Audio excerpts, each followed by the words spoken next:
రాష్ట్రంలో అందరి మనసులు మరి వీటి ఇట్లాంటి ఆకర్షణీయమైన 6 గ్యారంటీలు పెట్టి ఒక్కొక్కడు మంత్రి ఇయాల మంత్రి కమల్ హాసన్ కంటే పెద్ద యాక్టర్లు ఉన్నారు.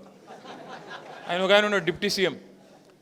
6 గ్యారంటీ కార్డులు భద్రంగా పెట్టుకోండి, 100 రోజులు అల్మార్లో దాసుకోండి, 101వ రోజు మా వాళ్ళు వస్తారు, వచ్చి తీసుకొని ఆయన ఒత్తి చెప్తాడు, మళ్ళీ అదో కథ. వస్తారు వచ్చి తీసుకొని గ్యారంటీ కార్డులను భద్రంగా మీరు పెట్టుకున్నట్టయితే మరి వెంటనే 101వ రోజు నుంచి మీకు ఇవన్నీ వస్తాయి. పెట్టుకున్నారు అల్మార్లా, మరి 100 రోజులు అంటివి 800 దాటిపోయాయి. ఇప్పుడు ఎక్కడ పెట్టుకోవాలి ఆ కార్డులు? ఏం చేయాలి వాటిని?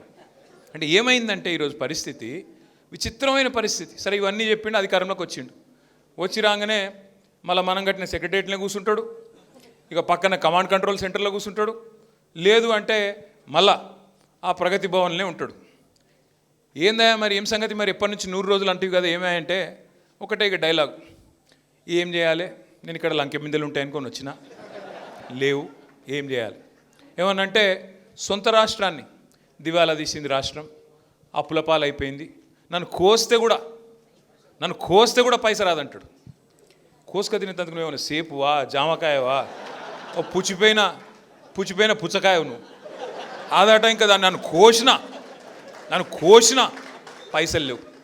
అయితే నీకు రిటైర్డ్ ఉద్యోగులకు పైసలు లేవు, ఉద్యోగులకు పిఆర్సీ ఇయ్యనికి పైసలు లేవు, స్టూడెంట్స్కి ఇయ్యనికి పైసలు లేవు, రైతులకి ఇయ్యనికి పైసలు లేవు, మహిళలకు 2,500 ఇయ్యనికి పైసలు లేవు, తులం బంగారం ఇయ్యనికి పైసలు లేవు, స్కూటీలు ఇయ్యనికి పైసలు లేవు, కొత్త రిక్రూట్మెంట్లు విలువనికి పైసలు లేవు, వేటికి లేవు.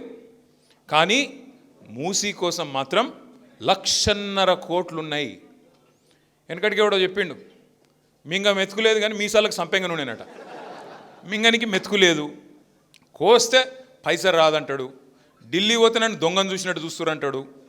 మరి దొంగ తిరిగానే చూస్తారు కదా, అడ్డంగా దొరికిన దొంగవు నువ్వు, నీ దొంగ లెక్కనే చూస్తారు. నువ్వు ముఖ్యమంత్రి అయితేంది ఏదైతేంది. ఇక మళ్ళీ మీదికెళ్ళి డైలాగులోటి, మా అక్కని తిడతాడు, సార్ను తిడతాడు, కేసీఆర్ను.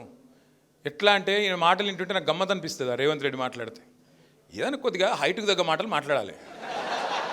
మరి ఓ మచ్చర్ పహల్వాన్ గాడు పెద్ద డైలాగులు ఉండేది 3 ఫీటు, మాట్లాడేదేమో 30 మార్క్ అని మాటలు.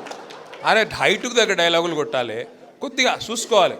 ఇప్పుడు ఎట్లుంటుందంటే, నేను పోయి ఒక ఆడవాడు ఉంటాడు కదా, రాకో బీకో వాడు పెద్ద ఫైటర్, డ్వేన్ జాన్సన్ అని కూడా ఉంటాడు, చూసింటారు కదా మీరు ఆ WWEలో. వాని ముంగట పోయి నేను తొడగొట్టినా అనుకో, చింతపండు గాను, ఈయన కూడా గంతే, తెగబలిసిన కోడి ఒకటి చికెన్ షాప్ ముంగట పోయి తొడగొట్టిందట. ఒక అట్లున్నది ఈయన కథ. అరే అర్థమే కాదు మాకు, ఊరి నీకు ఎన్నిటికీ పైసలు లేవంట, కానీ 1,50,000 కోట్లు మాత్రం మూసీలో ఉన్నాయంట. ఏమిటికి? ప్రజలు నీకు మూసీ కోసం ఓట్లేసిరా? ఓట్లేసిన నల్గొండ ప్రజలు కానీ, ఖమ్మం ప్రజలు కానీ, మహబూబ్ నగర్ ప్రజలు కానీ, వరంగల్ ప్రజలు కానీ, మొత్తంగా చూసినట్టయితే రాష్ట్రంలోని వివిధ వర్గాల ప్రజలు నీకు ఓట్లేసింది నువ్వు చెప్పిన 6 గ్యారంటీల కోసం, నువ్వు అభయహస్తం మేనిఫెస్టోలో ఇచ్చిన 420 హామీల కోసం. నువ్వు మూసీయే చేస్తా, ఇవన్నీ పక్కకు పండబెడతా అంటే నీకు ఓట్లేదురా? హైదరాబాద్ వాళ్ళు నమ్మలే, ఇక్కడ వాళ్ళు హుషారోళ్ళు నమ్మలే, ఈడంత లంగా ఉన్నాడు ఈడు, నమ్మద్దని చెప్పి నమ్మలే. ఒక్క సీటు కూడా వెళ్ళి, అందుకే హైదరాబాద్లో ORR లోపల ఒక్క సీటు కూడా రాలే కాంగ్రెస్ పార్టీకి.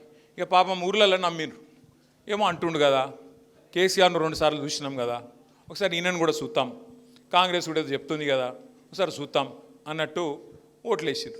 ఇలా ఓట్లేసిన వాళ్ళే వాళ్ళ చెప్పులు తీసుకొని వాళ్ళు కొట్టుకుంటారు, టక్క కొట్టుకుంటారు. మీరు చూస్తున్నారు వీడియోలు, నేను చెప్తలే, చూడండి మీరు. కాంగ్రెస్ కార్యకర్తలు మాట్లాడుతున్నారు,